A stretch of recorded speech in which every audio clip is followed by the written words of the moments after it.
So on sets, on camera, on screen, so ఈ 3 phases గురించి 1 లైన్స్లో చెప్పండి. ఇప్పుడు ఆన్ సెట్స్, ఆన్ కెమెరా మేము వేరే జోనర్లో ఉండే యాక్చువల్గా, వేరే ప్రపంచంలో బతికాం.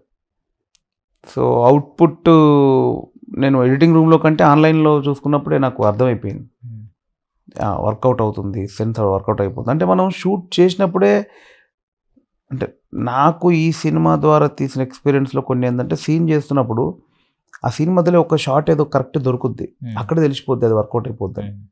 నేను అది బాగా ఎక్స్పీరియన్స్ చేశాను ఈ సినిమాలో. ఎక్కడో ఎపిసోడ్లో ఎక్కడో ఒక షాట్ దొరికితే సీన్ వర్కౌట్ అయిపోయింది.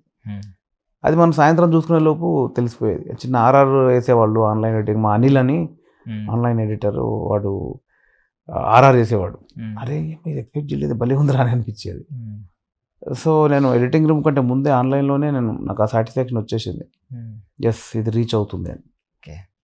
సో ఎప్పుడు షూట్ చేశారో ఆ రోజే అంతే, ఈవినింగ్ షార్ట్ చూసుకోవడం అంతే.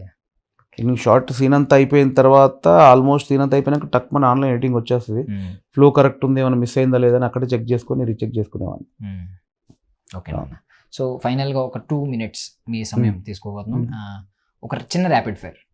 సో మీరు ప్రభాస్ గారు, అల్లు అర్జున్ గారు, ఎన్టీఆర్ గారు, ఇలా అందరితో ఆల్మోస్ట్ అందరితో కూడా చిన్న చిన్న క్యారెక్టర్స్ చేశారు. సో ఒక్కొక్క హీరో గురించి 1 వర్డ్, తెలుగు వర్డ్, పదంలో చెప్పండి.